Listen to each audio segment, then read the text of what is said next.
to the Generation Y Conservative Show. I am your host, Chris, and we are joined once again with our co-host, Mike, here. We are actually pre-recording this on the 4th of July. So I have a couple things to say about that. But before we get into everything, I want to tell you who the sponsors are for this half hour on this 4th of July, on this freedom-loving day here in America. The first one is Atrantil. Now, if you go over to lovemytummy.com/mojo, what I want you to use is the code MOJO, and you will get a 3-month supply of Atrantil for $99. Now, what is Atrantil? Well, there's a lot of talk right now in the medical industry and everything in regards to gut health and what's going on with it and getting it in line, and that gut health can lead to many different problems. They're starting to associate it with possibly dementia and Alzheimer's, and there's even some studies trying to link gut health to autism and stuff like that, you know? So it's just crazy, and a lot of us have gut issues in regards to just not being able to take care of it, right? And having issues there. So what I want you to do is go to lovemytummy.com/mojo. Maybe you fall into this area where it's something that would be of use to you, and it's worth checking out. Okay. Again, go to lovemytummy.com/mojo. Use the code MOJO for a $99 3-month supply of Atrantil. This half hour is also brought to you by Nostalgia. Now, to find where Nostalgia is, go to mojowildrice.com, and there's a code there for you as well, Grill10. Now, what I really like about Nostalgia is all of their different sampler packs and everything. I mean, it's amazing. I'm looking at the website right now here, and there's a grilling sampler pack. There's a gift box that you can give to people. Are you a blueberry fan? Yeah. Okay, I'm not a blueberry fan, but there's a blueberry lover sampler pack. So if you really like blueberries, there's that as well. There's a 4-pack of beer jelly sampler. That's kind of cool. You ever have bacon jam? Bacon? No, but it sounds amazing. It is. But then again, you can put bacon in any, That's true, whatever, and it'll sound amazing. Yep, and okay. So they don't have bacon jam yet. Okay. But there's a pepper jam sampler. There's even a wild rice sampler pack and everything as well. So, you know, it's just a lot of really cool things. There's recipes on the website. It's a really amazing company. They go all out in regards to their clients and everything, and getting them not only the product itself, but also how to cook that stuff, which is helpful, because if I had a bunch of ingredients for something, I wouldn't know what the hell to do with it. Yeah. You know what I mean? So use the code GRILL10 and get your discount there as well from the Mojo people. All right, this is the Generation Y Conservative Show.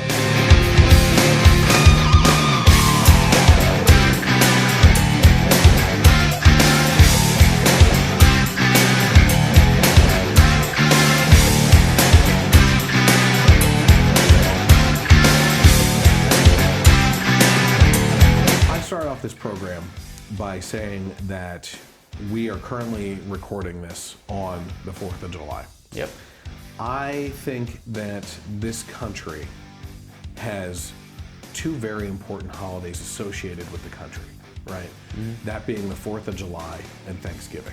Mm-hmm. And I believe that those are very closely tied together. I really do.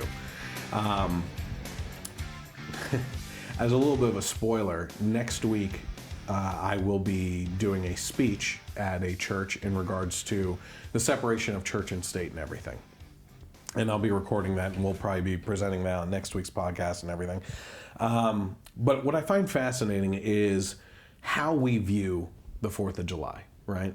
And that is, we shoot off fireworks. We say that we're celebrating freedom, the little sparklers and everything. And I don't really think that people really grasp the gravity of what happened in 1776, right? And that is, we had a bunch of guys, what we call our founding fathers, and they came up with a declaration, right, to a king who was ruling over them from a far-off land and not allowing them to truly be free, to, like I said, connected to the pilgrims and everything, that came over here to escape the king's rule, where they couldn't hold a Bible in their hands, in order just to come here, just to be able to freely open a Bible in their own hands and read it, and escape that tyranny. And I don't know, that's the one part of history that you never hear. You never hear what happened between the Pilgrims getting here.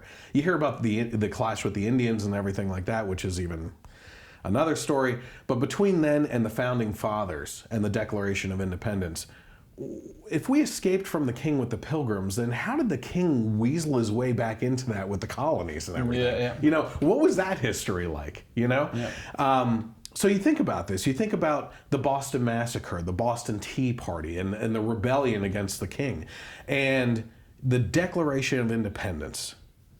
You know, we hold these truths to be self-evident, that all men are created equal and that they are endowed by their Creator but with certain inalienable rights, and that among these are life, liberty, and the pursuit of happiness, you know?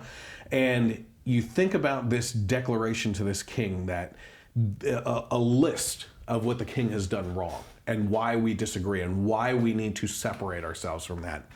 And then all these men signed it at the bottom. Mm-hmm. And what people don't really understand is that they were signing their death warrant. They don't ever think about that.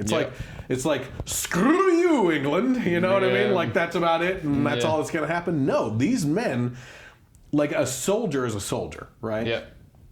And there's a lot of reasons why, you know, you should remove your wedding ring. You should get rid of personal things as a soldier on the field, so that someone can't, you know, hold you hostage and use things against you or hunt down your family or anything like that. You want to be in uniform. Yep. The other reason for having a uniform is you are just like everyone else. You are a tool of the government for fighting, right? Yeah. But you're faceless. Right? Yeah. I mean, you have your name tag in there and everything, but the reason for that is so that the enemy can't hold things against you, right? Yeah. Yet we have these founding fathers who wrote their name down and said, we are the leaders of this movement. We have put this proclamation together to go against what you have been doing to us for centuries now, and we want to separate ourselves. And if and when, and it did happen, that the British came over to fight us in the Revolutionary War, these men's names were on this document to hunt down.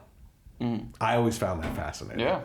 You know? Yeah. It really puts things in perspective, like how we take things for granted. Yeah. In general, and how over time things just become a party and a cookout, you know, but you forget the why. You know, it's almost like we always talk about Christmas too. You know? Right. So, yeah.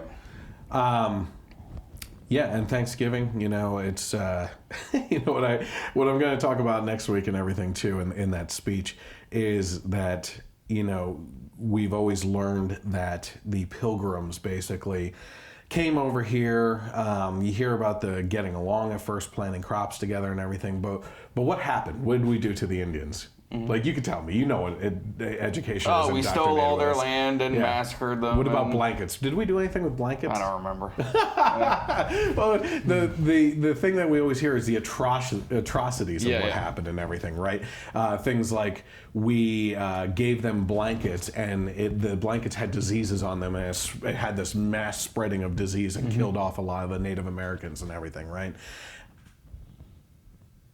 But history and facts need to align. Yeah. Right? And one of the facts is germ theory wasn't discovered for another couple hundred years. Yeah. So they had no idea. At worst, they accidentally gave them gifts that had diseases on them. Yeah. You know what I mean? Like, it wasn't purposeful. They weren't biological weapons that were developed in a pilgrim lab. Yeah, exactly. Yeah. These. Oh, I got something on my buckle shoe. Yeah. So, yeah, I just find that stuff fascinating. Okay, listen, we have two very big things that we're going to get into today. Can you run to the Mayflower and get my hazmat suit? Working on a dirty bomb blanket. A dirty blanket. Oh man, geez. We have two big things that we're going to get into today.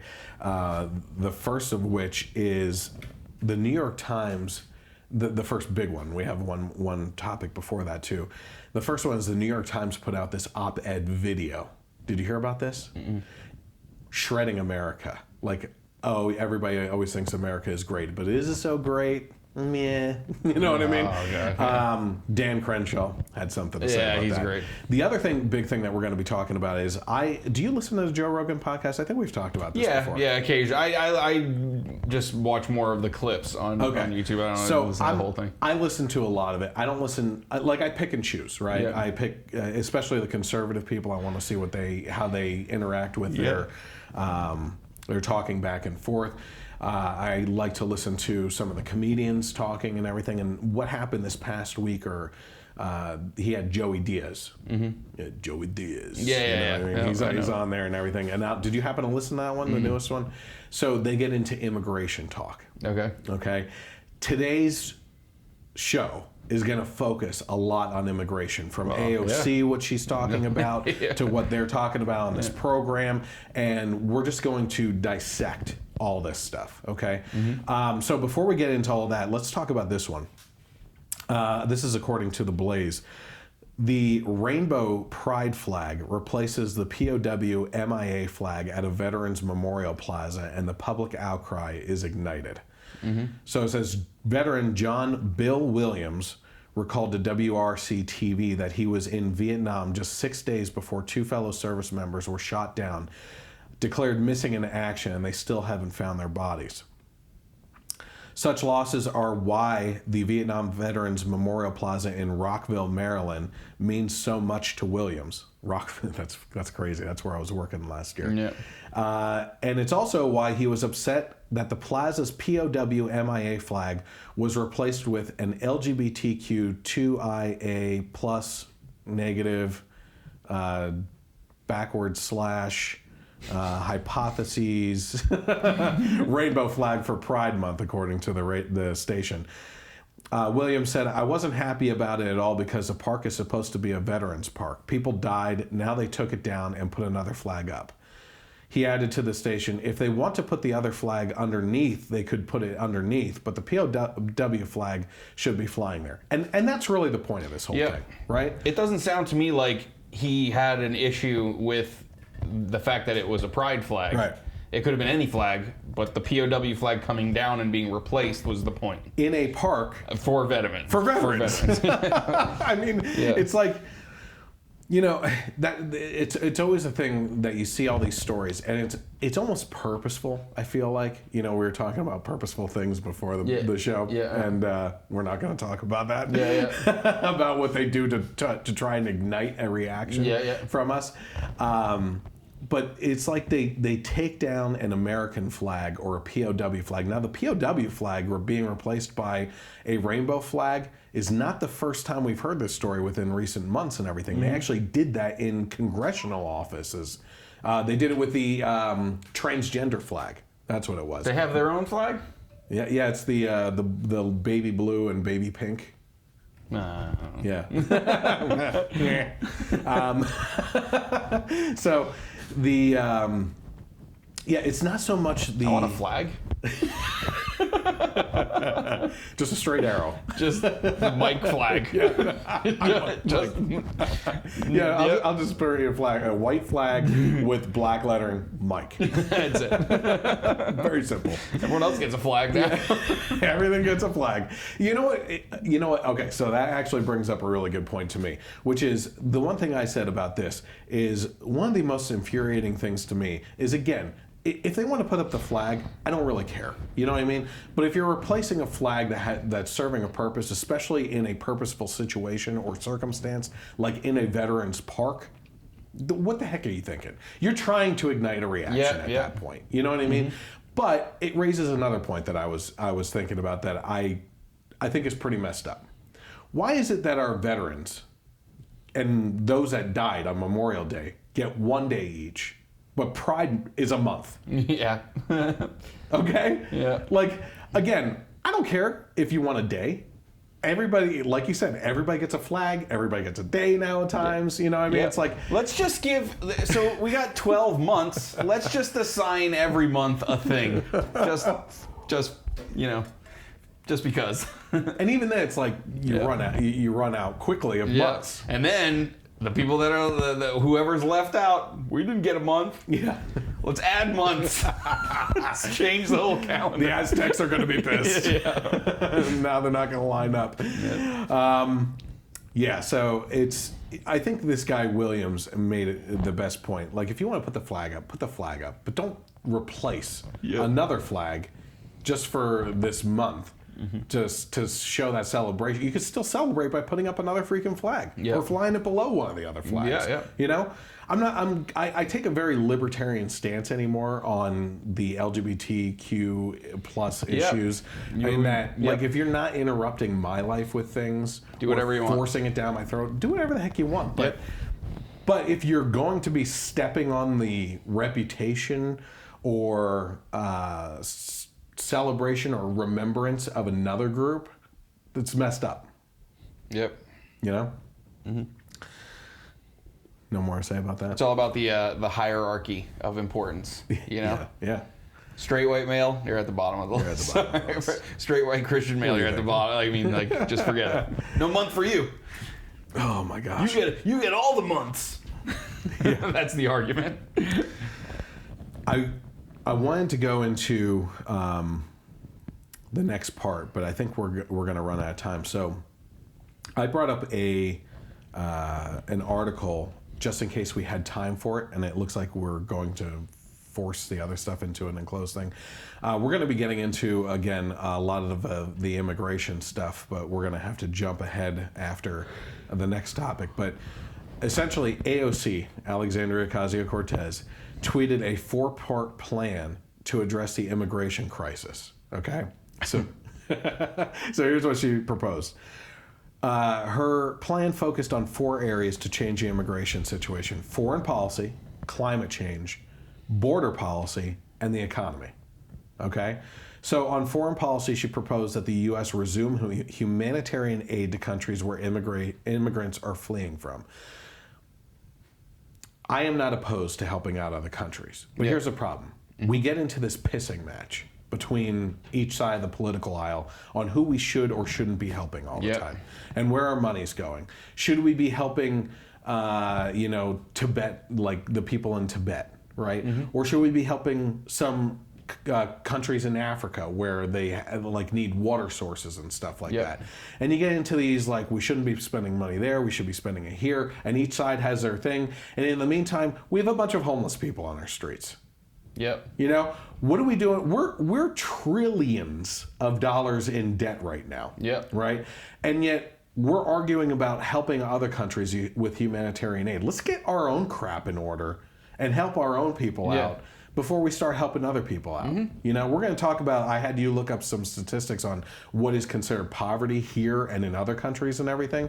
And we'll get into all that when we talk about the America video, that the Criticizing America video.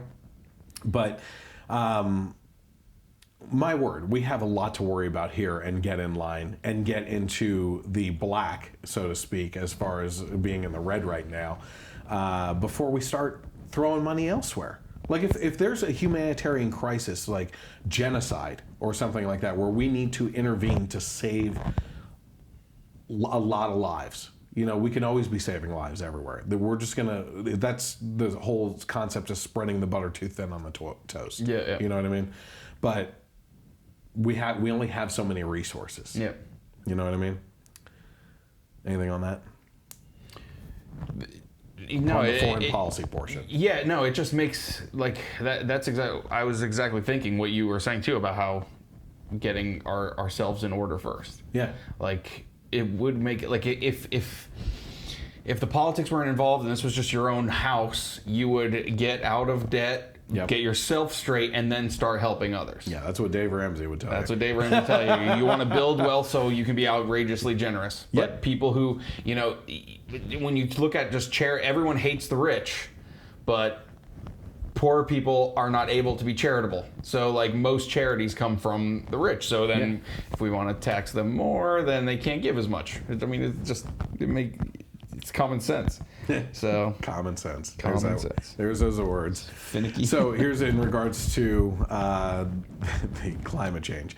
She brought up her Green New Deal, which went over like a lead in water, as another way to prevent the need for mass migration from Mexico and Central America. She said there's a broad consensus from military to activists that resource strains like droughts and famine and natural disasters are drivers of refugees. People are fleeing places that were once livable and are no longer. It will get worse the longer we do nothing. Gotta bring in climate change to everything. I like this chick puts climate change as the reason for almost every single thing that she proposes, right? And are there things going on, droughts and things like that in other countries that are happening? Yeah.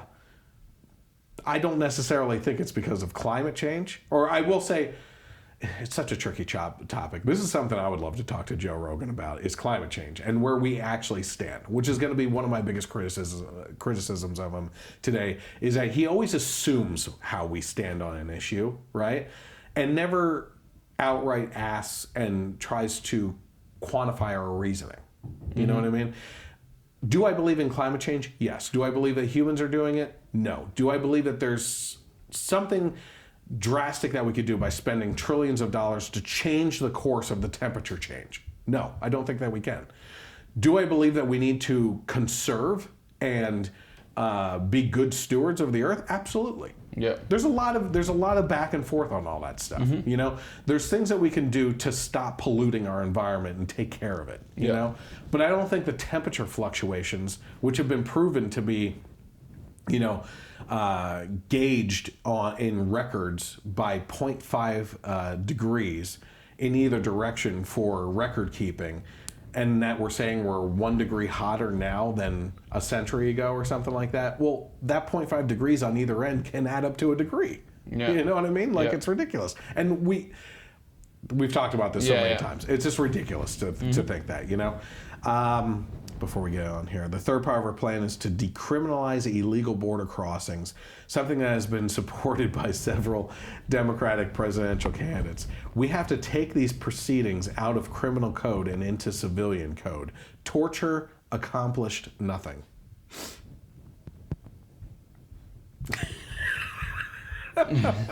She just... I can't take her seriously. No, you can't. Like, oh, wait till you hear what she says when we get to the video of it too. Oh, I can only imagine. It's insanity. We have to we have to decriminalize illegal border crossings. Yeah. So we have to make border crossing legal. Yep. That's what she's saying. So, you know? Where's her proposal to just get rid of all customs in airports? Get rid of all laws. Yeah. Why are we putting people in jail for murder and selling drugs that kill people and everything? Like, it's just, why can't we just live free, right? And just allow a mass amount of people to come into our country and take advantage of all the taxpayers? Yeah. That would be great. That would be paradise, wouldn't it? Just let them all in and give them all health care and everything's good. And on the backs of the American people. Yep. That would be fantastic. Yep. Her fourth proposal focused on improving the economy of the United States. Although it's not clear how this part of the plan deals with what's going on at the southern U.S. border. She said, we need large-scale public investment to spur job creation for citizens and immigrants alike. She said, ideally, that investment transitions us to a sustainable economy. We are overdue to rebuild America infrastructure, and it's going to take all of us and immigrants to do it. So again, she wants to open the borders, rely on the backs of hardworking taxpayers to just allow people to come freely, come and go and everything. And then we just need to invest even more of the money that we don't have into creating jobs for people to work to support these people that are freely coming and going. Like, she said, the focus on her fourth part is improving the economy. Everything she stands for is going to destroy the economy. It's ridiculous, you know? Yeah. So, we're really going to get into it. We're going to talk about that America video criticizing America from the New York Times and everything when we get back. Stay tuned. We'll be right back after these messages.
welcome back to the Generation Y Conservative Show. I'm glad that you could be with us today.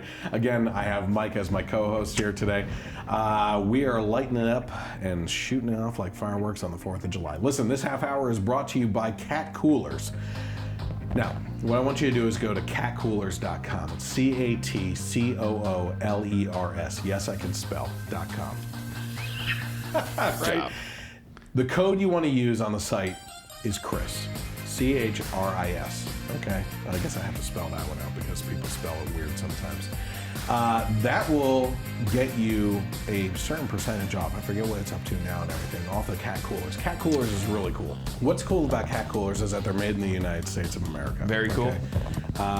They are customizable. They have a couple colors associated with them, but what's really neat is the customize option, right?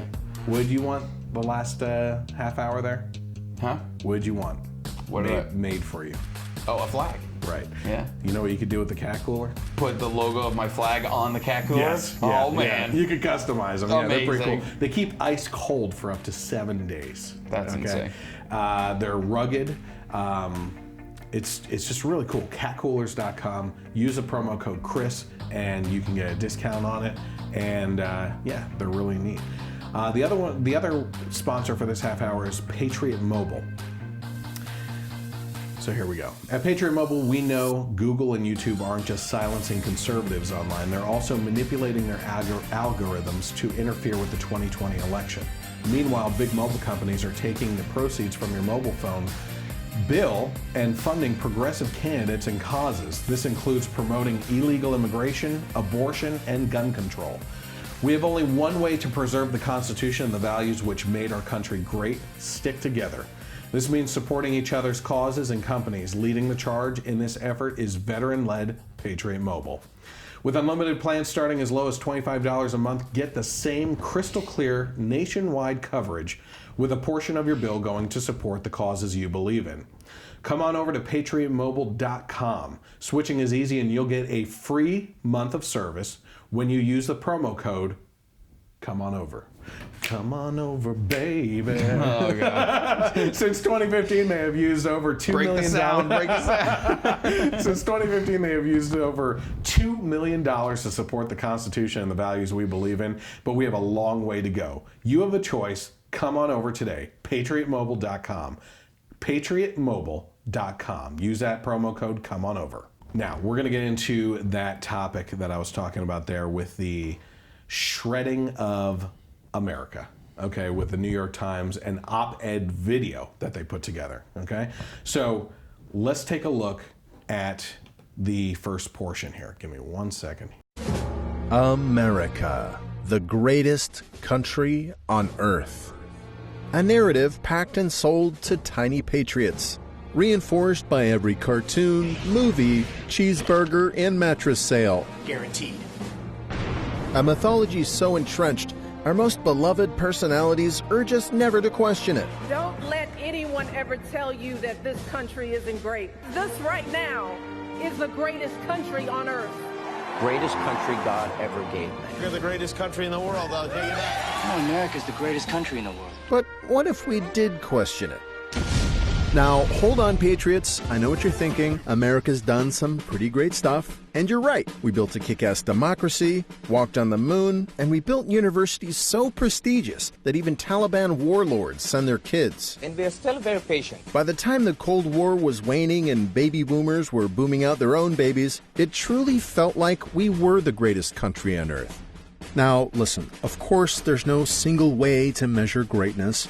But one good test is how we rank into OECD, which is basically a golf club of 36 countries, predominantly wealthy, Western, and democratic.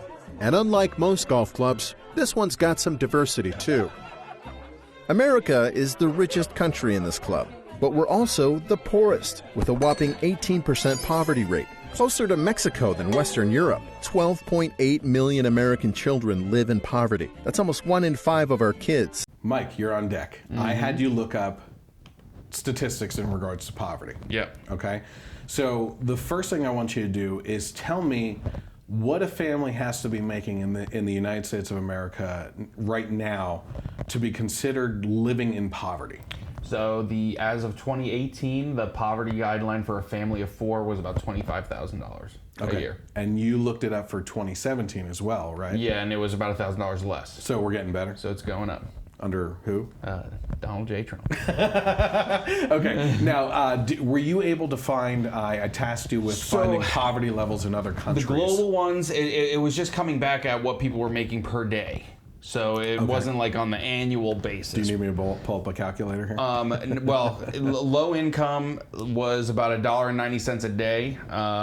Lower middle, that's extreme poverty level. Additional poverty lines for lower middle income is about $3.20 a day to $5.50 to about 20. High income was about $21 a day. You're basically talking about under $5,000 a year. Yeah, definitely. Yeah. So for him to say we're the poorest country is just it doesn't make sense. But the other thing that I want that I would just speak to about that is the ability to pull yourself out of poverty. The opportunity is here. Exactly. Whereas people in these countries, the opportunity isn't there. The one thing that I always say that you really like and grasp is we have an equal opportunity to succeed, but not equal outcomes. Yeah. Right? And that's the difference between equality and equity. Yep. You know? And yeah, you're absolutely right. So the poverty levels are different in every country. So what they're saying here is that we have the most amount of people living in what America considers poverty for our country, right? Those living $25,000 for a family under that line, right? But if you were to take that income level and transfer it to the majority of other countries, okay, besides like that aren't developed countries, you would be living like a king. You would be a king. Yeah. You would be a king. Yep. You know what I mean? So I found that extremely frustrating. But let's do any more on that because you had all those statistics up. Yeah, no, it was just the point of you have in most, not all cases, but in most cases, if you're in this poverty level, you can choose to pull yourself out of it. Yeah, and it's the pursuit of happiness. Yeah, and what this guy, I'm sure, would want is just that everyone just was on an equal playing field regardless of effort. Yep, exactly. You know? All right, let's take a look at, we'll keep on going with the video here. And speaking of kids, turns out at the level of high school science, we're 19th of 36. Reading, 20th. And math, a dismal 30th. Now, I'm not that good at math, not America's fault, but that does not add up well. Not America's fault? Actually, it is. Since the early 1900s, we have been moving in a progressive learning way, not in a progressive way, right? We have been falling statistically against other countries consistently, right? Our public education is degrading. It's dissolving. It's regressing. It's regressing. You're absolutely right. I hate the hijacking of the word progressive by the left. Because it is such a positive word. Yeah. And that just... But it just goes to show you, too, that all we've talked about for decades now is we need to dump more money into the public education system. It's always the only way to fix things is by increasing taxes on people, paying teachers more, paying more, buying more supplies, doing this, doing that. It's all about money and dumping money into the public education systems. And we actually see good examples of where we have taken cities and said, this is a city that we need to dump money into the public education system, that of which being Baltimore, okay? Where do you think Baltimore sits in regards to education? Not too good. Yeah. No matter how much money we throw at the situation, it's not good. There's always been this kind of thing where you could take an American civics test that was given to like first and second graders in the early 1900s that adults can't pass today. Yeah. Because we've dumbed down education that much. Public education is the problem, and this guy saying, no, I'm not too good at math, but that's not America's fault. It is exactly America's fault. Yeah. This Common Core nonsense and everything that we're doing to our kids in public schools is destroying them and making illiterate adults at this point. And we are not going to be able to compete in the future on a sliding scale going only down at this point with other countries in regards to education. It's just not going to happen anymore. You know, we're lucky we're holding on with the tech advances that we make and everything. That's really where we shine. Yeah. But how are people going to succeed in tech if they're illiterate in everything else? You know? Yep. All right, let's keep it going here. And neither does this. We spend more on healthcare than any other country in the golf club, especially out of our own private little pockets. But we live sicker and shorter lives. We're fatter. And globally, we're more likely to see newborns die. We're even behind Bosnia. Okay. For whose fault is it that Americans are sicker and fatter? Well, there's no personal responsibility here. And now he's complaining about newborns dying? Are we going to go there? Are we going to go there, Captain Leftist, who wants to murder babies in the 9th month of pregnancy or even after birth? Yeah, I don't know what feeds. That's the only part of this video that I didn't really research and have an answer to, is the infant mortality rates in regards to other countries and everything. I don't know what is fed into that statistic, what numbers are there, and why we are considered to have higher infant mortality rates or anything. But what I can tell you is, looking at the other statistics about us being obese, okay, but you're complaining about poverty levels. Well, we're obese because we have an abundance in this country. That's a good thing.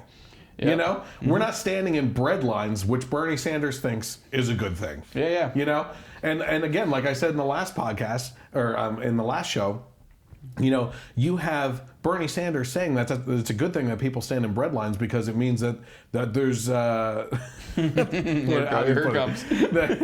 that like there's. He's basically saying that the rich. What are you looking at? I figured it was perfect for the immigration talk today. That the rich always get the food and everything. But the problem with bread lines and everything is, there's only a scarce amount of food that's left on the shelves, and you're standing in line, and it's first come, first serve, survival of the fittest. By the time the back of the line gets there, there's not going to be anything there. You know, so yeah, we're sicker. We're more obese in this country because of the abundance that we live in and the opportunities that we get as Americans. You know? And you're also poor because instead of cooking healthy meals at home, you're probably going to McDonald's every single day for breakfast, lunch, and dinner. And the dying, the statistics on dying younger and stuff like that, that has a lot to do with actually our lifestyles of being able to freely do dangerous activities that other countries don't have the opportunity to do. Skydiving is a good example. I don't know how many people die skydiving, but motorcycle accidents, car accidents, eating Tide Pods. Whatever it might be, you know? So, okay, let's keep going here. But we have freedom in America, and everyone's jealous or something. The enemies of freedom. Pursuing the enemies of freedom. The enemies of freedom. And other enemies of freedom. Turns out, a lot of countries have freedoms. And while we boast about them, using our rights is a different story. Only 56% of Americans turn out to vote, while it's closer to 80% in countries like Denmark and Australia. And it's getting worse. This year, America slid on global rankings of corruption and freedom and dropped from a functional to a flawed democracy.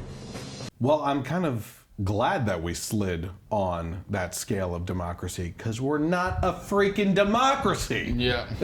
Like, if you're going to tell me that we're no longer considered an A in democracy, I'm going to tell you good, because we should be considered an A in a republic that democratically votes for people.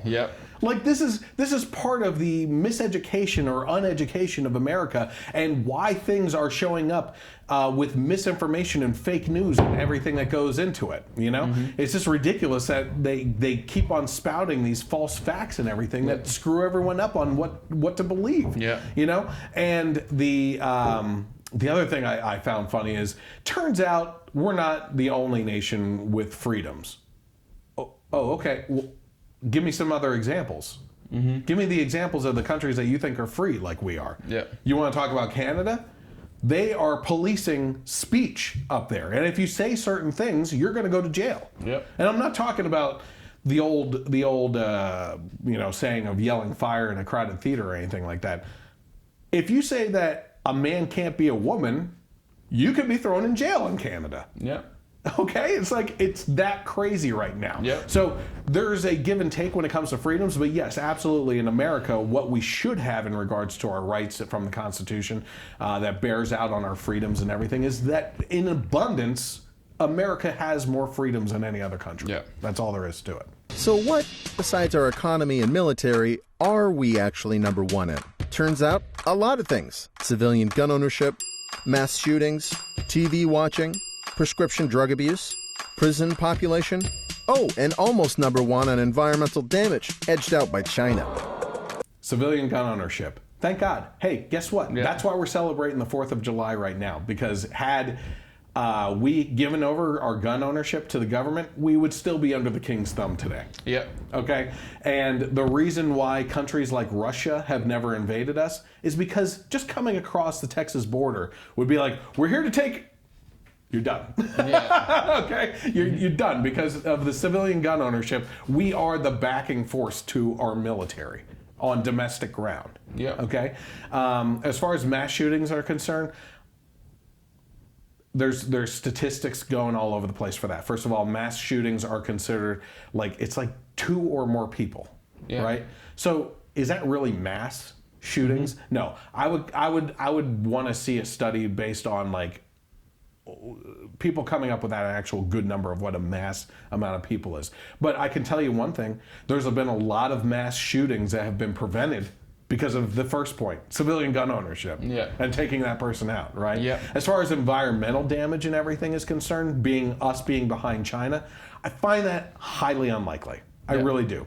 We have been moving as a country towards more green opportunities and technologies and stuff than any other nation out there, or any other country, right? Yeah. And I believe India is terrible with pollution. Yeah. There's no way that we can outmatch India in regards to environmental damage. Anything else that you wanted to point out on that at all? No, you're hitting everything exactly as I was thinking. So honestly, I'm gonna let you talk first. The next one, okay?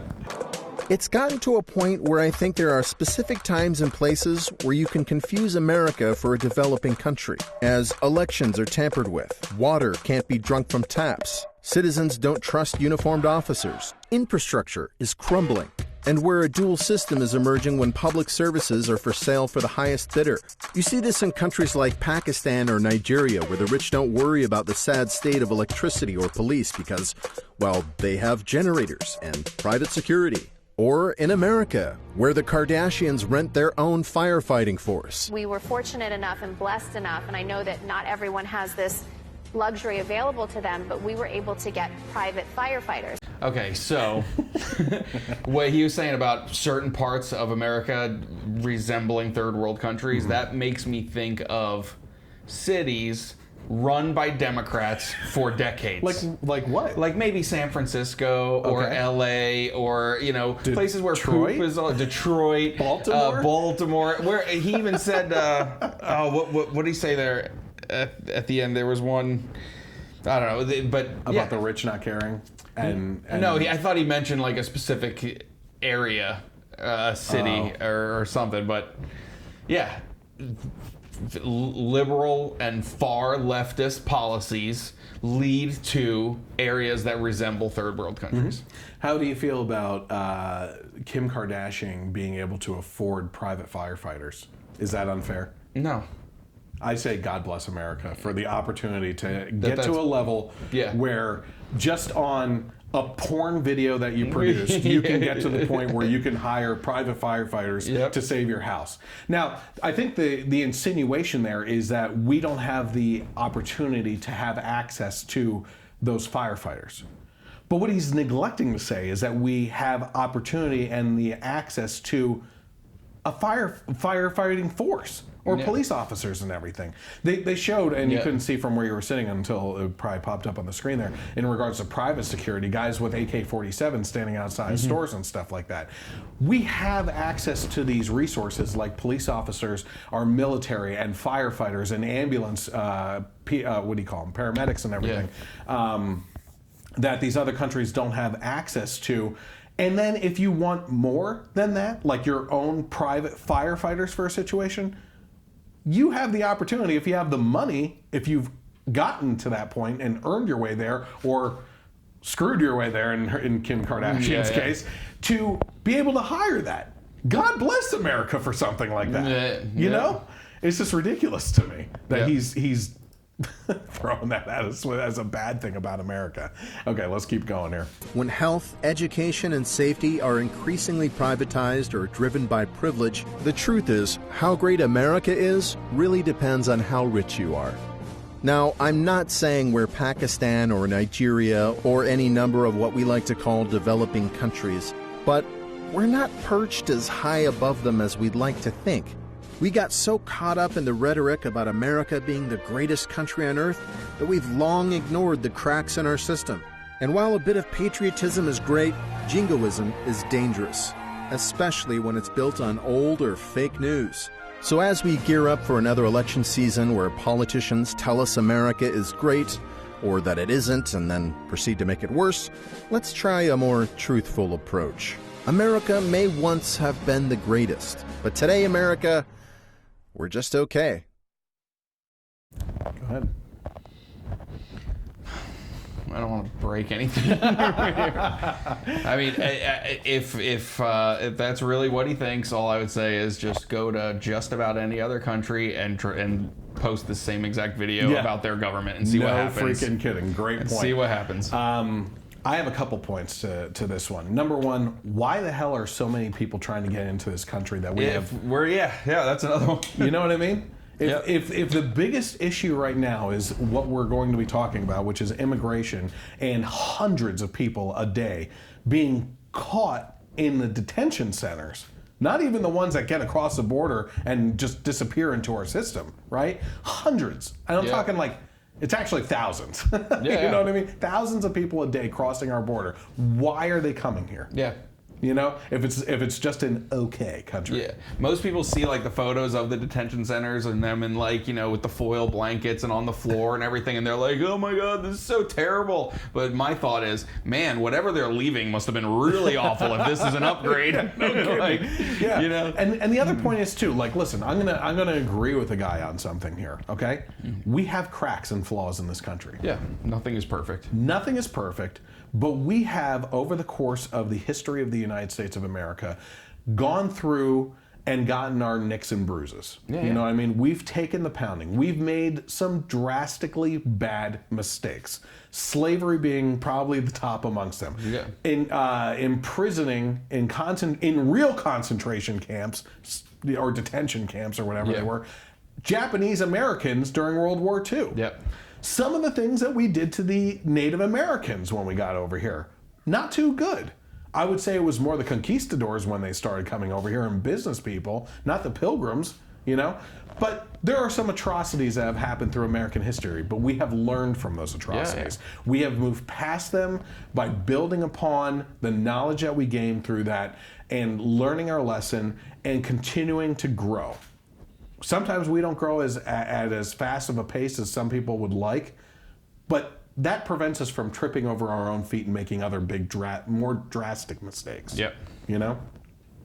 So, I don't know. That's that. Anything else on that before we talk about what Dan Crenshaw said? No.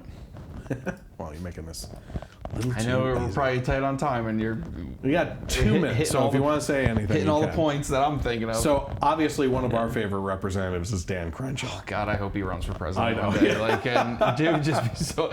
I was thinking about it last night. He was on TV, and I was just like, he could just like run on like a pirate president. I just want to see all those presidential portraits up, like the paintings up on, and then him with his eye patch. That would be incredible. So Dan Crenshaw saw this, and he tweeted out, "Wow, what a dismal, cynical, ungrateful, and contextless depiction of America. Just remember, New York Times, as you criticize the U.S. for not being perfect, your misguided speech will always be protected." There you go. Yep, basically what you said, but you brought it out of the country and what other countries would do to you. Yeah, yep. It's just insanity to me that we have. I mean, that's truly ungratefulness right there. Yeah. The way they treated that whole thing. It's crazy. Let's talk. We should just take this video, translate it to Spanish, send it down to the border, and just be like, "So you guys don't want to come here?" Yeah, exactly. Just go back. Would you watch this? We're just an okay and this guy country. would be like, "No, don't do that. Let them all in. Let them all into this okay country that's not that great." We're going to be listening to some pretty outrageous things when we listen to the Joe Rogan Experience and everything. Just it's almost like. What's fascinating to me is when you listen to a liberal that starts talking about what they think the other side believes, and then they start working it out and working through the talking points, and then they start agreeing with our side and not realizing it, and they and they just end up shooting themselves in the foot and everything. Yeah. But you know, I was at a client's house this week, and I walked past her living room. She had Fox News on, and I said to her, "Well, at least you have the good news station on." She's like, "It's the only news station that we watch, and we're registered Democrats." And then the pest control guy was there spraying. Yeah. She's like, "What do you think? And what are you registered at?" He's like, "I'm registered as a Democrat, but we're voting for Trump again." Both of them are voting for Trump. Yeah. Amazing stuff. You should have seen them both sitting there. They were both like talking back and forth. I just sat back and listened. I wish I would have recorded the conversation because they were literally saying the left has gone insane and we cannot associate with them anymore. They have that party has left them. Yep. And they're left being considered moderate right, even though they're the party of JFK and Martin Luther King. Yep. Doesn't exist anymore. Yep. But listen, when we come back, we're going to get into AOC and the border stuff, and then also the Joe Rogan Experience as well. So we'll be right back after these messages.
To the Generation Y Conservative Show. I'm glad that you could join us for the last hour here. I am your host, Chris, and once again, we are joined with our co-host, Mike, here. This half hour is brought to you by CBD oil, KBMD CBD oil. I'm starting to be a believer in this stuff. Mm-hmm. You know what I mean? I see. It's always that video that I talk about the guy with the extreme like Parkinson's or something like that. Yep. He's just like takes it, they rub some oil on him, and he's just calm and everything. Well, Atrantil has come out with this CBD oil now, and they're selling it. So it's really cool. The code for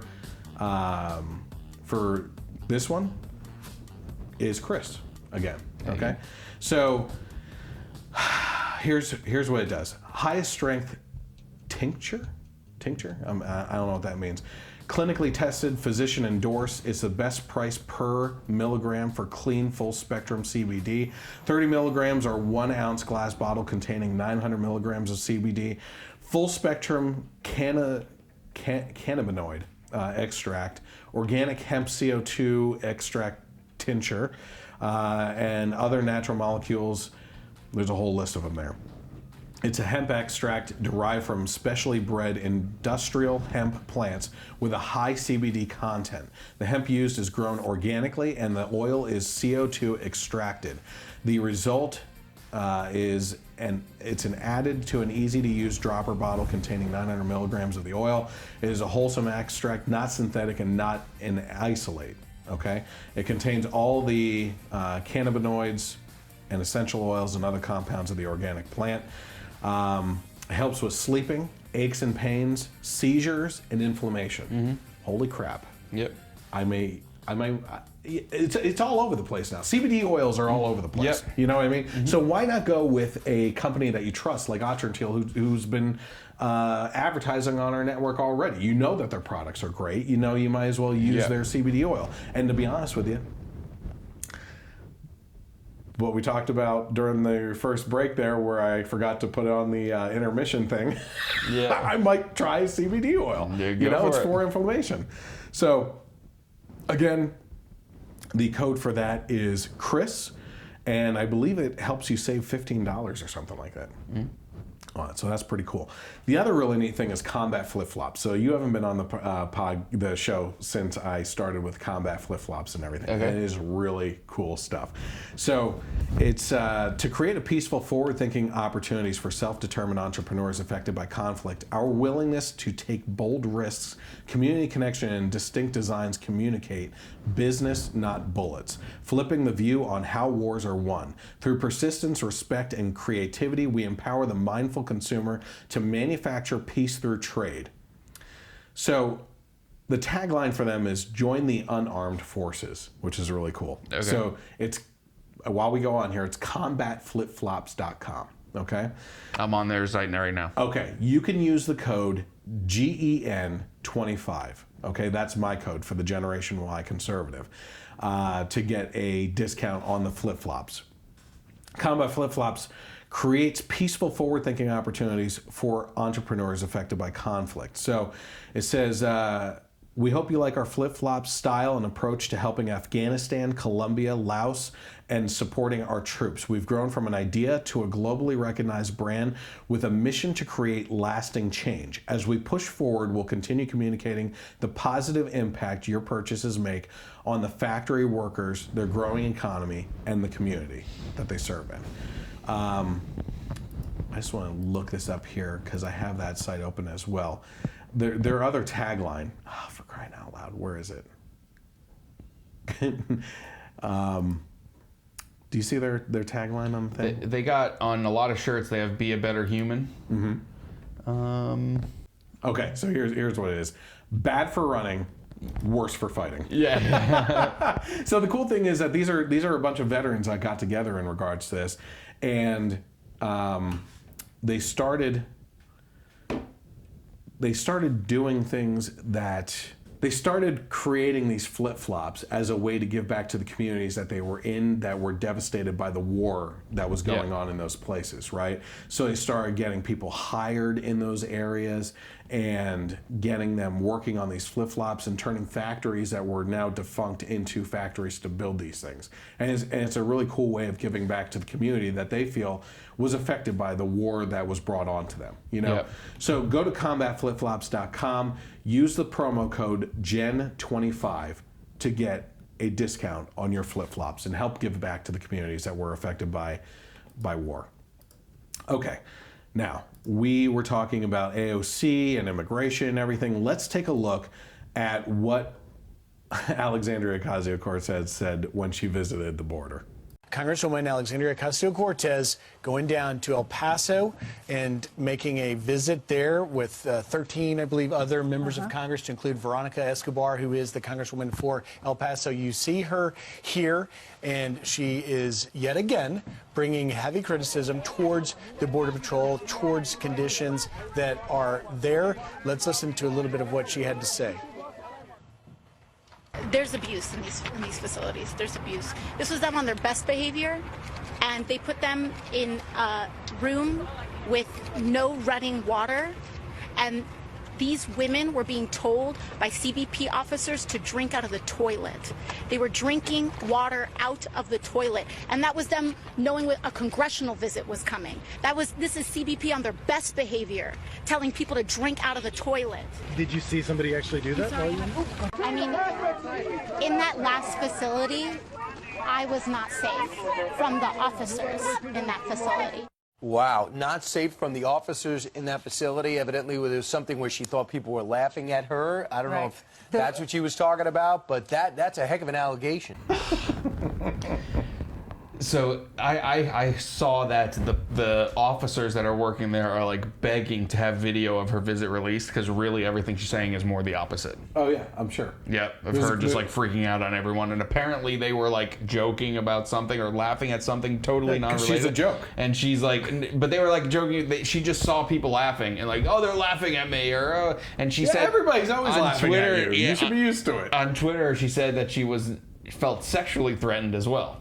Of course she did. Give me a break. Of course she did. And also, like, I think it's funny, too, how, like, most of her posts and everything about it were all about the treatment of the women there. Mm-hmm. But there's men there and there's kids there, nothing. Just all she cares about is, like... So do you know about the whole toilet drinking water thing? Well, yeah, I heard that the way that they're set up, there is a water fountain on top. Yeah. And then the toilet is underneath, and the water fountain has clean drinking water, potable water. Yeah. And so they probably were saying go to the toilet. It's above the toilet. They don't speak English. Toilet, they're probably like not go to the restroom. El baño. Yeah. El cinco. Yeah. Toilet-o. So yeah, but she's just coming out saying words. Yeah. And did you see as soon as she said that, she immediately turned and rolled up the window so that they couldn't Did you actually see someone drinking from more? Clink, hello. Okay, bye. I can't. You're cutting out. I can't hear you. Quick, before my crazy eyes come out. No, so it just goes to show you that, like her. Like the toilets in the facility, she's full of crap. Yes. You know what I mean? So you kind of hit on all those points as well. Okay, that's that. Now, Hispanic pastors went down to the border to visit down there to see the claims that AOC was saying, and they're saying it's not exactly true. Hispanic pastors visited, this is according to The Blaze, the U.S. migrant border facilities and insisted that these camps aren't at all what some of the in the liberal media are making them out to be. After a visit to the facilities in El Paso and Clint, Texas, the freshman congresswoman insisted that the detainees were drinking from toilets. She also insisted that Border Patrol agents did not make her feel safe on the trip. Several Hispanic pastors visited the detention centers to form their own opinions on the conditions inside. They stated that the camps are both humane and well run by federal officials. According to Fox News, Reverend Samuel Rodriguez was full of indignation when he saw the reports and heard from politicians about the deplorable and inhumane conditions for illegal immigrants at an El Paso County, Texas, migrant detention center.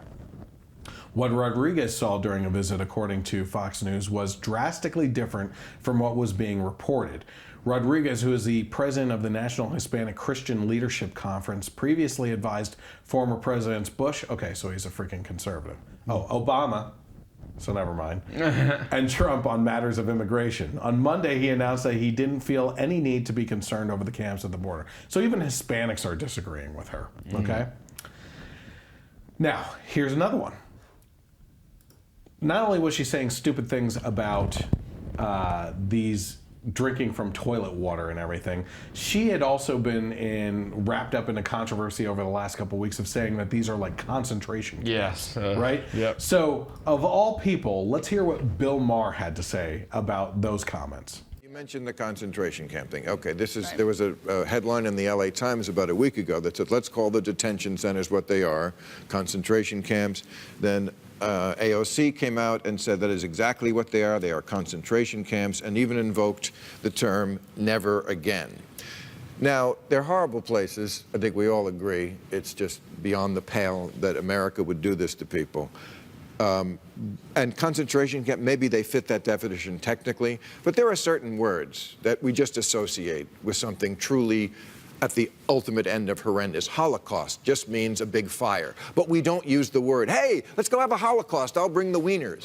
Wow. Come on, when we think of concentration camps, I don't know what you think. I think of mass graves. I think of experimenting on human people. If you want to run a campaign based on reparations and concentration camps, if that's what, then it's going to be very hard to win the election. I'm not saying you can't do it, but it's very hard to argue that this is helping. So, yeah, go ahead. I did. That was funny. Holocaust just means a big fire, but we don't say, hey, let's go have a Holocaust. I'll bring Yeah, and he's totally right. He's totally right. Like, okay, I did hear, like, all these people saying, well, the technical definition of concentration camp is blah, blah, and it meets all those... Like, when you say we are running concentration camps, that is not what people are thinking. No. They are thinking of gas chambers and ovens. Yeah. You know? Yeah. And so to say that is just insane. It's insensitive. Yep. There were actual Holocaust survivors that invited AOC to go over and visit, and she refuses to do that. Of course. Yeah, because I don't think, I'm trying to think if we're truly... How did you learn about the Holocaust in school? Was it as terrifying and horrific as? Well, I had I learned about it, and I had great history teachers. Good. At the high school that I went to. I loved it. But then in college, I took an entire class on just the Holocaust. Wow. And it was awesome. I would have. It was my favorite class of all of school. Like, it was amazing. I got a perfect score also. Like perfect. Well, so I got a professional on here. Yeah, so it was the way he graded things was actually it was a she. The way she graded things was if you had perfect attendance. We don't know. We don't want to assume. Yeah, we can't assume things. But if you had perfect attendance, you got extra 5 points, and then So I had like 105 average for the class. Oh, you were above average. Above perfect. Above perfect. Okay, so we're. But yeah, and yes, it's horrifying. Like, it was horrifying. Yeah, and I'm wondering if AOC's generation and younger are just not being told anymore. Because Common Core history teaches that they teach the World War II without ever mentioning Hitler anymore in some places. That's crazy. But I would also I would believe, like, I believe that she's just so warped on every view that she has that she probably did, and she's just. Well, the last points that he brought up are, if you're going to make a campaign for the Democrats right now on that you're going to sell this as concentration camps and everything, reparations, then you're going to run into issues. Well, he also just recently had Seth McFarlane on, and what they talked about in regards to the debates. Now, we're going to get a little off track here, but I also think it feeds into the mentality of what he's talking about, just the left losing their crap right now, right? So let's take a look at that real quick. So I want to talk about the debate format, because we were tweeting last night, texting to each other, and also I retweeted you. Amazing, we were thinking the same thing a couple of times. First of all, the audience. Why do you need an audience? The audience has to go and like now. Right. It's the worst. It's bad. It's bad for a million reasons. Yeah. First of all, it's, the number of candidates in this particular situation is obviously through the roof. So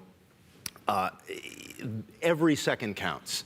And when you have to, I have a wonderful acting coach named Aaron McPherson, I'll call him out, who said that there was a time when not everything got a standing ovation. Right. And now every show you go to, everything gets a standing ovation all the time. Did you stand when Seth came out? I really think you should, no, I know. But every single, tagline gets this woo. Well, because they set it up. And it starts to eat up time. Well, I don't think this can be a serious country until we make the media, the news media, a loss leader again, like they used to be, where they didn't have to make a profit. Because I don't know who set this up, and I love MSNBC, or the DNC. They could have stopped it. The DNC.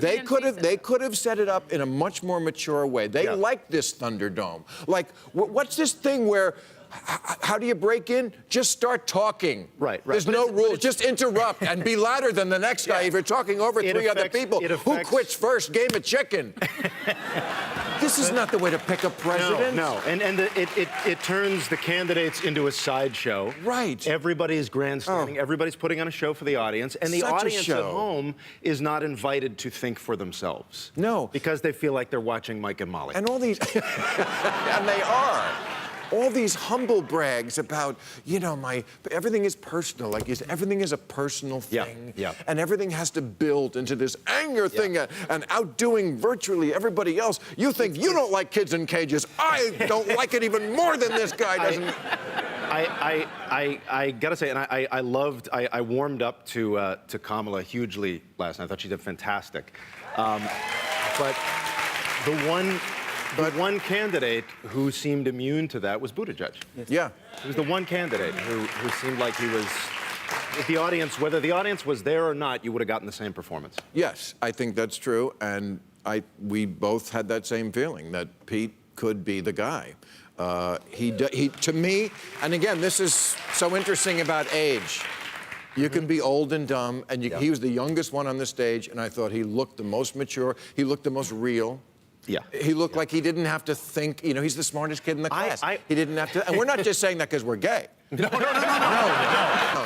but he is like the smartest guy in the class. Every time, the only thing I ever wanted out of politics was for the president to be smarter than me. Right. That's really what I want.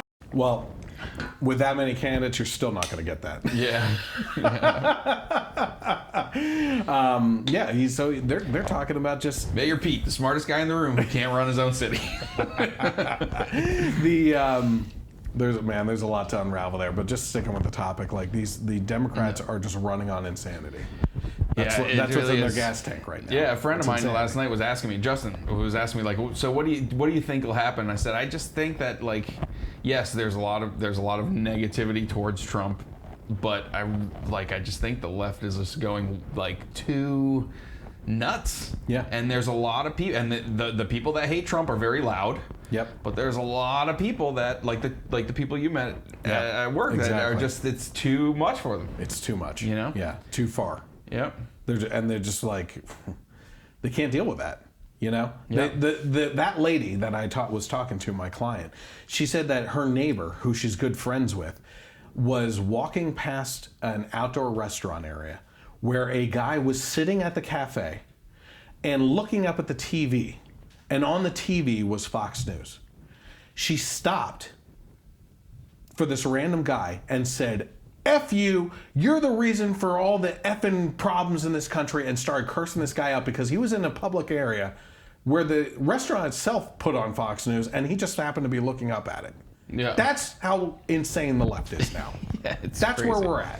Yeah. And she's like, if I told my friend that we watch Fox News, she would completely disown me. Yeah. And I'm like, isn't that a reflection, right? Yep. On where we have become as a society. She even said it before I did. She's the so-called tolerant people are the most intolerant people I've ever met. Yeah. I love having conversations with rational, common sense liberals that can explain their point and are willing to listen. But if we can't have an honest, truthful broker of a conversation and lay the cards on the table without screaming obscenities at each other and demeaning names and mudslinging, and we can't just discuss those ideas, then who the hell are you? I don't want to be associated with you. You know what I mean?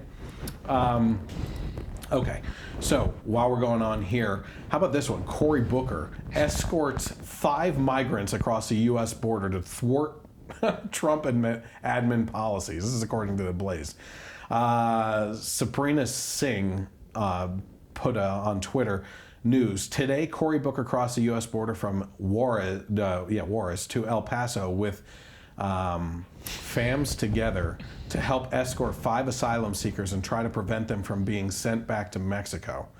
Cory was able to observe the crossing, interactions with federal immigration authorities, and see the disastrous impact of President Trump's cruel immigration policy. Excuse me. Go ahead. I just, I just am wondering. I wish there was video just to hear him speaking Spanish again. Yeah, a lot of people were very confused during the debates because they forgot to press 1 before it started. Yeah, right. No, it's the thing about Cory Booker is he is. You want to talk about crazy eyes? I was just about to say he's male crazy eyes. Holy crap! The two of them together. If they were just talking to each other. It would be a contest to see who's pop out first. You know what I mean? But oh my gosh, who came up with the nickname Spartacus? Was that Trump? No, he said it. Yeah, he did say it. Yeah, he was like, I'm a Spartacus. During Kavanaugh, right? Yeah. If I have to be Spartacus, you know what I mean? So what a great name, though, because it's all he does is freaking grandstand for attention. Because he's not doing good in the polls. You know, he's not gaining any ground. As a matter of fact, he typically loses ground and everything. And it's just like, cameras, follow me. I'm going to be taking these immigrants across the border here. I'm going to be making an example of them. And then I'm going to show you what happens. He was probably like, you know what the conversation was prior to that? Hey, ICE officials, listen, I'm going to be crossing the border in this exact location. If you could just come across, I'm going to have some immigrant families, but I'm going to get them past you. I promise you that. Click. Yeah. Move out of the way. I am Cory Booker, Spartacus Booker here. Yeah. He probably called them and was like, hello, ICE officials. Yes, I heard that there's going to be some drug dealers and human sex traffickers crossing the border at this point, and it's just like a little family. Like all signs point to they all show up with guns, and it's just like a little family. And Cory Booker, what are you doing? We got to abolish ICE. Oh my God. Yeah, talk about drug dealers coming across the border and everything. They were probably like, look at this guy. He's coked out of his mind. Look at those eyes. For crying out loud, he's crazy. We got to put him down. Yeah. They should have. Oh my goodness. So we got AOC's talking points and everything. So we have a couple minutes here. Let's get into, before the break, let's see the first part of this Joe Rogan Experience and talk about that, and then we'll finish it up on the other side of the break then. So this is the Joe Rogan Experience, and they start talking about immigration. Let me ask you this. As someone who was born in another country, how do you think that they should handle the immigrations that are here? Because this is the big question. A lot of people know people that are, probably a lot of people listening, know someone who they love that's illegal. Whether they're illegal from Canada, or they're illegal from Europe, or they're illegal from Mexico, wherever the fuck. There's a lot of people that get over here and stay over here that aren't supposed to be. Some of them turn out to be amazing people. So how do you decide? How do you decide who gets to stay? And does someone coming over here trying to make their life a better thing, but just doing it illegally, does that automatically discount them from staying here? That seems crazy. What if they're great? There's a lot of people come over here because they were super unfortunate in where they were born. They grew up in a shitty place, and they wanted to make it better, but they didn't know how to do it, so they came over to America by hook or by crook. They figured out how to get here. They got here, and now they're kicking ass. Why would you want to get rid of them? So this is just a taste of what we're going to be getting into in the last half hour of the show and everything. But yeah, right off the bat there in the immigration conversation, he parroted a point that Trump said that got Trump in a hell of a lot of trouble. Yeah. Do you know what it was? Well, I know that he wanted to he wanted to cut a deal for the DACA people and Dreamers and let people stay, or at least the path to citizenship. Do you remember what Trump allegedly said in a private conversation about where these people are coming from? No. Not crap hole countries. Oh, yeah. Okay, yep. And Joe Rogan literally just said, are we supposed to turn back people that are leaving crappy places to seek asylum here? What he just said is the liberal version of what Trump said that got Trump in trouble. Yeah. And what are we supposed to do? We're supposed to do it the legal way. Follow the process, And that's all the stuff that we're going to be really getting into with... someone could rob a convenience store, not of money, but of food to feed their family. It is a noble cause, but it's still against the law. Yeah. You know what I mean? Cory Booker has. Oh my gosh. Yeah, so it's, he's talking about people leaving really bad situations and coming over here. And what do we do about them? That there's a lot of good people in there. Yeah, I'm not disagreeing. Again, Joe Rogan's going to assume a lot of things on our point of view on what's going on with how we tackle the immigration issue and everything. But he's assuming that we think everyone is evil that's coming across the border. No. The main point of the conservative movement, and a lot of Democrats and a lot of immigrants, mind you. Oh, a lot, yes. Yes, is the fact that we have to be able to track people in this country, right? Not trap, track. Yeah. There's concentration camps for that. But we have to be able to get them into the systems correctly so that the people that we're supporting are feeding into the system that helps with that support as well. And if there's crimes, God forbid that there's crimes, because there are bad people mixed into them too, that we have their information, that we can track them and find out where they are without them ghosting into society, So we're going to talk about all that and more when we come back. We're really going to get into it on the Joe Rogan Experience here.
How's it going? Welcome back to the show. Listen, this half hour is brought to you by The Rich Solution. That's therichsolution.com.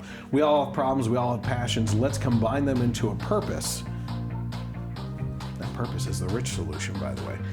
That's what The Rich Solution is all about. Thriving in health, family, community, business, and personally is the mission of The Rich Solution. After being misdiagnosed for 8 years by 8 different doctors, Gwen Rich has finally properly diagnosed with stage 4 metastatic breast cancer. Now Gwen firmly believes that her deeply researched supplement protocol has greatly increased the efficacy of her traditional medical treatments. With Gwen's package, the kit addresses digestive, cognitive, joint, core, and supplemental health. Gwen uses the Life Extension products and has negotiated special pricing on the Rich Solution website. That's therichsolution.com for her followers. The Life Extension has been producing quality supplementations for over 35 years, and Gwen's protocol is specifically to target inflammation in the body and boosting the immune system. You can find her protocol and read about her journey on her website, therichsolution.com. That's therichsolution.com. This half hour is also brought to you by Mojo, the radio station that we're on. Mojo 50 will be hitting the road this summer, and our first stop will be in July in Wake Forest, North Carolina. We're actually going to have the Defenders Live guys there for the opening of a Tar River Arms retail location.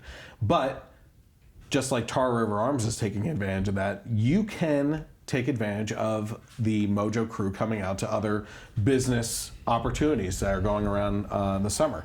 Show hosts with live remote access broadcasts will be on hand with prizes and giveaways that you can, get them to come out for. So if you are interested in celebrating an event at your business and would like the Mojo 50 crew to be on hand to help, let us know by contacting info@mojo50.com. That's info@mojo50.com.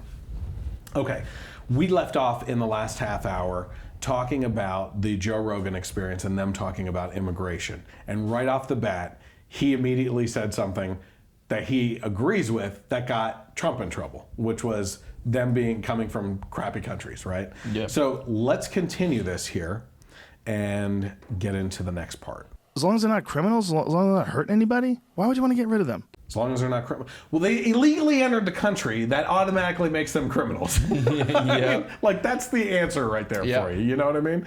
I mean, that's the part that gets me on Rogan and these other liberals is they don't believe that they're doing anything illegal. Yeah. And they want to say that there's no criminals, but what they're doing is a criminal action. Yeah.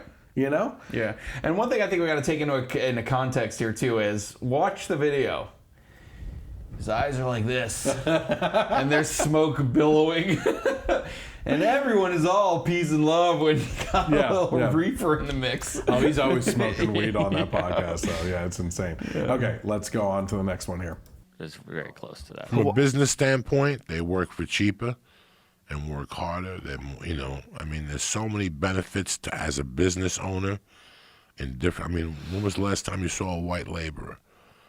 You see them. You go in the kitchen and at any restaurant, it's all, and so now you're questioning what rights you have as an American. You come here, you get a job, you're working hard, you stay out of trouble.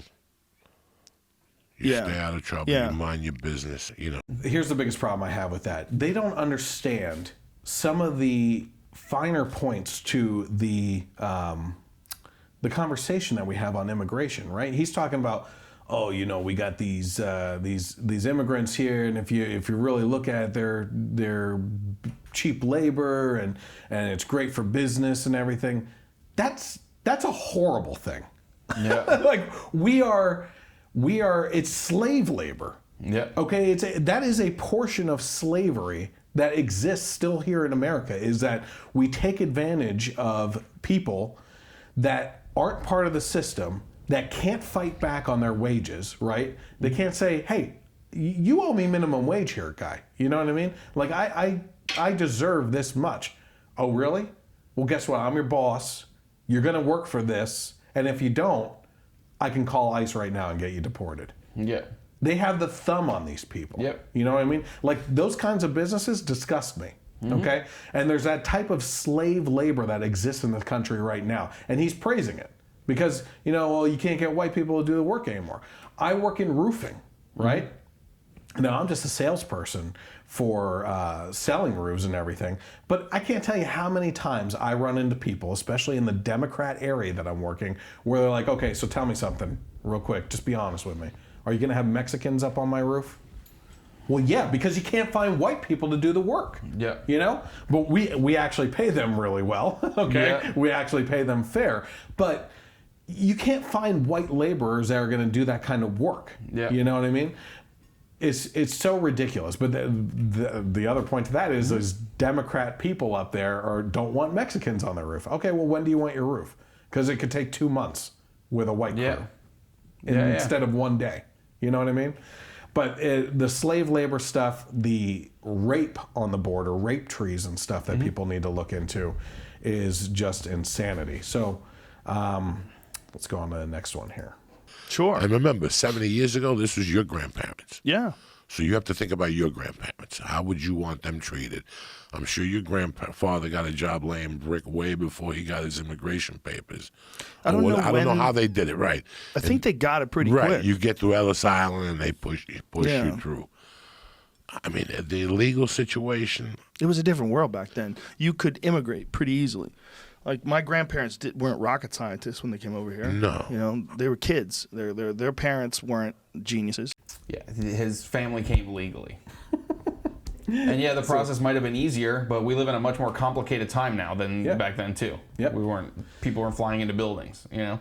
Right. But and also a part of the immigration issue is making the legal process. I'm sure there's things that can be fixed to make it easier. Yeah. You know. But just saying let everyone in just because, I mean, it's a slap in the face to people who come here legally, like my parents. Yeah. And a lot of Mexican people who come here illegally are highly against illegal immigration. We are friends with a woman from Peru who is adamantly against illegal immigration. She went through 7 years trying to get her citizenship. And then she sees people taking advantage of her now working in this country and them benefiting off of her tax dollars and everything. It really pisses them off. My analogy on this has always been, I've probably said it with you on the show and everything too, is like if your house has a water main break, right? And the basement's starting to flood and it's getting out of control and it's ruining everything, right? Is the first step that you take taking buckets of water and throwing it out the window, right? No, it's shutting off the valve, turning off the water, emptying out the basement, then fixing the problem, then turning back on the faucet, right? Yeah. Turning the valve back on, right? The only way to fix this immigration problem that we're having right now is to seal it off, all right? Stop the influx, resolve our immigration policies, streamline it, make sure that people can get in here easier and track them better and everything, and that we have a better screening process, and that it doesn't take so long to get citizenship, then turn the cycle back on and allow people to start coming back in again through a legal process. Again, our position is not that we don't want immigrants into this country. Immigrants built this country. America is an immigrant nation. You know, we talked about the Pilgrims in the very beginning. That's what happened, you know? But there has to be a controlled flow of it. You know, in order for us to actually succeed as a nation. Otherwise, the other analogy is we're on a boat and people are instead of buckets out, bucketing in. And we're sinking our own ship. You know? It's just insanity. All right. You know how many Cubans are getting sent back to Cuba on a daily basis from Mexico? Really? Getting back to get shot. But Cubans, They're when not they coming come through to Miami America, no more. Why? They're not coming through. They've closed all that type of shit. What? So right now, you can't come through Miami it's anymore? It's easier to go from Cuba to Mexico and just join the walk. Whoa. And walk up. But once Cubans are in America, we give them asylum, right? Right, the tag. But then, is that still going on? I think Obama removed it. Did he really? Yes. Trump made it so we can't go over there anymore. There you go. Uh-oh. Weren't supposed to say that. Trump removed something to allow Cubans to get over here easily. Well, you know what else happened recently? The Obama official came out and said, yeah, it was under our administration that we started putting the kids in cages. You know, it's like, where were you guys? Where was the press? Where was the liberal outrage then? You know? I find that fascinating. By the way, I want to thank Joe and Joey Diaz there for just an endless amount of editing I'm going to have to do for the actual radio broadcast of this, of beeping everything out. Anything you want to say about the Cuban thing there? No, I mean, not really. I'm not as familiar with that. So it'd be silly to speak to it, but it just, you know, it's all these people trying to come here to this okay country. It's just still stuck in my head, you know. And what I was gonna say too is like, the white people don't want to be roofers. But they're complaining about their poverty levels. I'm sorry. We're in such poverty. Let me go on my iPhone and check the poverty levels because I can't afford food. I got a roofer job here that pays really well. Oh no, I'm not gonna. That's the thing. We turn down jobs. Come on, I'm not gonna be a roofer. We turn down opportunities here. No, I'm not going to be a roofer. And then you got your Democrat customers. Open up the borders, let everyone in, except my gated community. Keep the Mexicans out. I don't want Mexicans on my roof. I'll wait 2 months for the white guys. Give me a break. Oh, man, I just lost the point that I was going to make, too. I would have laughed at least a little bit if that New York Times op-ed video had ended with, is America great? It's more like, meh. You know? Okay, so I think we're on this one. Let's check this out. To get shot. Does you think Or that whatever more the fuck happens. people are making towards the border since Trump was like, build that wall, build that wall? Do you think more people are headed towards the border now because it's just like it's a popular thing to do? It's a part of our culture. Like a part of the conversation is the border wall, right? Like, do you want a border wall or do you not want a border? Build that wall, make it a fucking 1,000,000 feet high, bring it right to the top of the earth. Or are you one of those people that thinks anybody should be able to come over here and have a better life?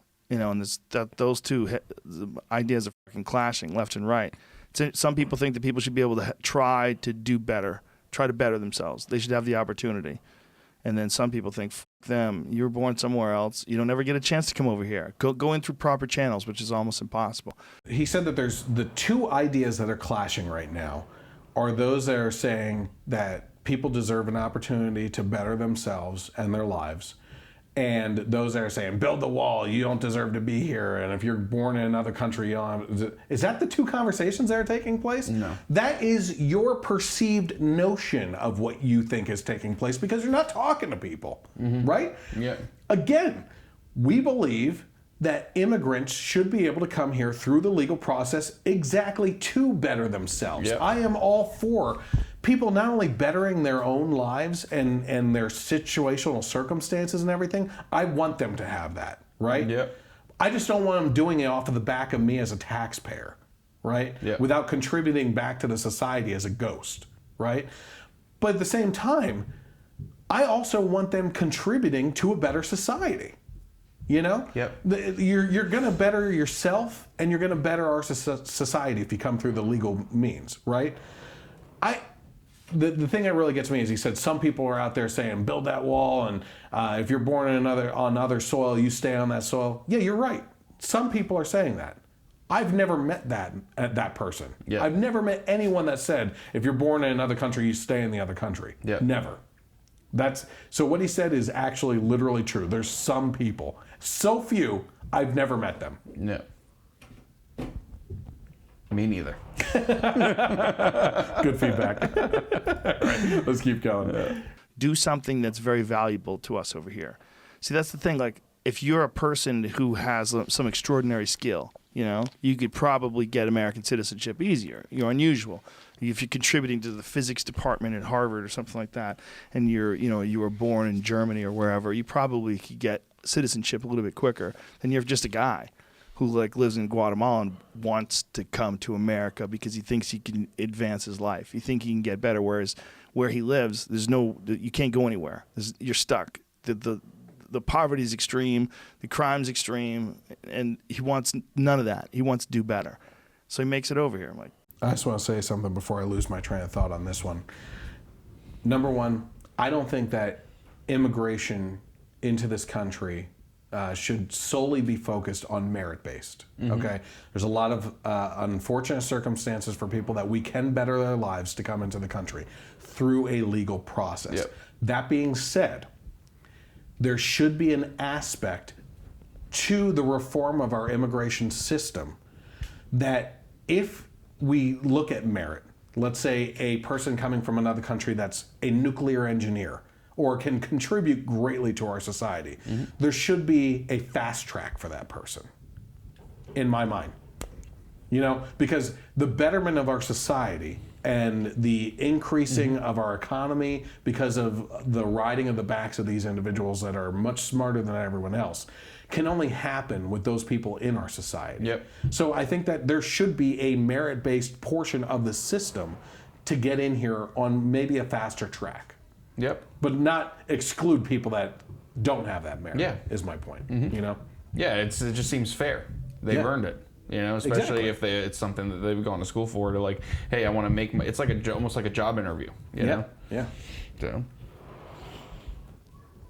Okay. All right, let's go on to the next one here. Before Russians come here, they get a course. They go to a school and take a 12-week course on how to come here and get money right off the bat. How to go to Social Security. Check that out, Jamie. That's a very weird one. They get taught how to come here and scam the system. whether you want to call scam. I'm not putting nobody down. I have tons of Russian friends. I love them. I'm not saying nothing bad. But I've heard that's a fact. I've heard them from them. I have a friend who's married, and she told me one day that before they come here, they take a course to prep them on how to get money as soon as they land. 3 days after they land, they get cash in dollar. Paperwork, what to say, they coach you. That's hilarious. Is it like a service that they offer? Yeah, some type of class. Sign up for it if you want to scam the system. How it works, but if you want to scam the system, they'll tell you how to do it. That's how many Armenians come over, get citizenship? Guess what they do? What? They get Social Security and they move back to Armenia and they get the check sent back to Armenia. They have a system on how to do that. They got 1,000 loopholes now, brother. If there are loopholes, then obviously that's something we need to look at and close. Mm-hmm. Yeah. Obviously. If it is just someone coaching them on the steps of doing things the legal way, good for them for doing that. What bothers me is we've been talking about this whole time in regards to immigration. We have a large portion of society that needs our help now, right? And in the meantime, we know, like Joey Diaz is saying, that there's people coming into this country that are being coached on how to take advantage of our system and milk us, right? When that money could be put towards our own citizens that are struggling, right? Yep. And then you have the Armenians he was talking about. Now, I'm not going to put it on the Armenians, but like anyone that gets Social Security here and then moves back to their country and they continue to collect. Yeah. Like, you're taking, and then what really put the cherry on this one, though, is listening to all this, and Joe Rogan goes, that's hilarious. That they're freaking taking advantage of the American people. Like, okay, great, you live on millions of dollars with your podcasts and the shows that you do and your MMA stuff and everything, and maybe you don't feel the penny pinching of like tax dollars being taken out for this ridiculous crap and benefiting people that don't belong in this country. But you know what? The rest of us are taxed to death. In the middle class and the lower class and everything, especially the middle class. The middle class supports everyone, you know? And the amount of taxes that we have taken out of our paychecks and everything to support this nonsense, we do feel it. Yeah. That's something that the middle class feels. So it's not funny to us. I'm going to give Joe the benefit of the doubt and just say that he's stoned out of his mind right now. No. I don't. It's hilarious. No, I think elitist liberals like him are disconnected from the rest of us. Yeah. And they think that there's like this way of reaching a utopia where liberal policies can exist and not screw things up. Yeah. And it is a fantasy land. Yeah. That's all there is to it. But how do you find out? Did you ever notice that maybe we're full? Yeah, we're probably... Maybe we're full. Did you notice that when you go on, there's homeless people on Ventura Boulevard, on Lancashire Boulevard, under bridges everywhere? Has it ever come to your mind that anywhere you go, there's cars everywhere, and between Uber and Lyft and cabs, now there's traffic in every major city, there's deadlock or whatever? Did you ever notice that maybe it's not that I hate Cubans or Mexicans or Puerto Ricans or blacks or Germans or Irish? Maybe that we're fucking full. Have you ever come to that conclusion? Yeah. That we're just full right now. Yeah. We have to take 5 years off. Like, I would accept that. I would accept special circumstances. Like, why? Like, you have family here or something. But at this point right now, we're fucking full, bro. Yeah. Remember what I told you? Yeah. There was going to be a point in the conversation with these two where they just start to take the other side and don't realize it. Like, who? There's so many reasons why we need to control the immigration policies and process into getting into this country. Yeah. There's a litany of them. Pick from them, right? Let's take the racism off the table, because no one's saying, I don't want Mexicans coming into our country. Yeah. No one is freaking saying that, right? We're talking about the Mexican border, right? And who typically crosses it is Mexicans. Yeah. But there's a lot of people that use Mexico as a means to get into the United States. Just like you said with Cuba, but it could be anybody else too. Exactly, exactly. So what he's saying here is, hey, you ever realize that maybe the problem is that we're just full as a country? We have a lot of stuff going on, and he went right back to our other main points. There's a lot of Americans that are struggling in this country, right? Yeah. There's people living under bridges. There's a high amount of traffic because of how many people are in this country. There's homeless people all over California. There's crap. There's feces and rivers of urine running through San Francisco, right? Mm-hmm. Something we've talked about in the past. Yeah. And maybe the thing is that we're just full. And he says, I could accept that as a reason. Well, then take it. Accept it, except taking 5 years off. What do you mean? Remember he said that? No. Maybe we're just full and we need to take 5 years off of letting people in. So and he said I could accept that. And that's what he said. He said, special circumstances, you have family here or certain things, but we need to take 5 years off. That's what he said. That's what he said, I accept that. No, don't let Ocasio hear that. Yeah, that's even like when I said the analogy of shutting off the water valve, fixing it and then turning it back on and everything. I don't know how long that process would take. Yeah. I think we need to spend the money, build the wall, and use as many contractors to get that done as possible. And when we say shutting off the water valve, I don't think that any conservative is talking about entirely even stopping legal immigration. Right. No, I'm not. We're not. He's saying we're full. We should just take 5 years off. Hey, put the kibosh on that. We got to put the kibosh on it. No more immigrants in the country. Yeah. So and it's just insanity that that's the last clip. By the way, we have 3 minutes, so you can just discuss on what is immigration, what's going on with immigration. Yeah, it's just the system needs to be fixed. Yep. But if you are a criminal if you come over illegally. That's just, you broke the law. You are a criminal. So to say, but they're not criminals and this and that and everything. Yes, they're not violent criminals, not drug offenders or sex traffickers. There are normal people crossing, but it's still, there has to be a deterrent. Yeah, absolutely. So I want to read this off to you as we're kind of like leading our way out here. This is what's on the Statue of Liberty plaque, okay? Give me your tired, your poor, your huddled masses yearning to breathe free.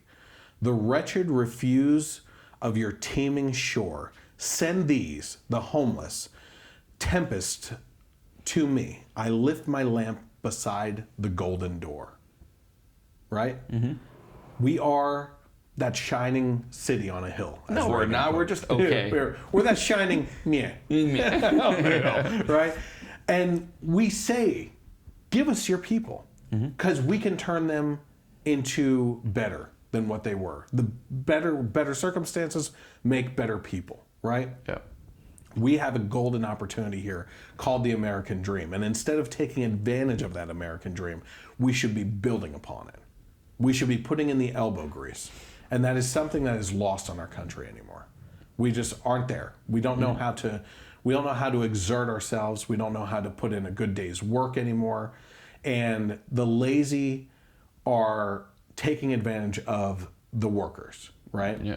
And I'll leave you with this. One of the conversations I had with these two, my clients and everything, in the room there was they said, they're telling us how they put it. They said, Obama fined us for not getting health insurance, yet they want to give illegals health insurance off of our backs. We're working like crazy, and they want to give these illegal immigrants free health care that we're paying for. These are two staunch, lifelong Democrats that said this, right?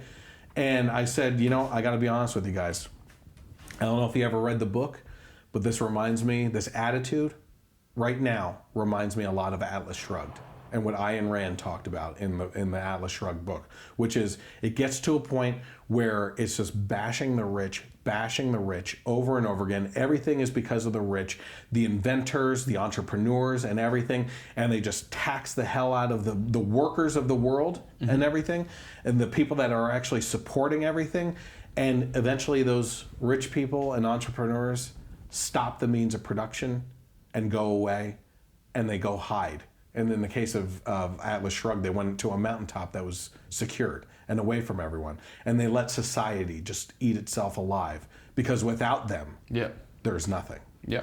And it's getting to the point now where all of us that work our rear ends off all the time feel like we're being spanked every day for working hard so that other people can live off of our backs. And we're getting sick of it. And apparently Democrats are getting sick of it too. So I appreciate everyone coming and watching the show, listening to the show. We'll be back next week. I'll have the speech hopefully for next week on a separation of church and state that I'm giving. And hopefully Mike is back. We'll see. Yeah. So, all right. Have a great night and God bless America. Happy birthday, America.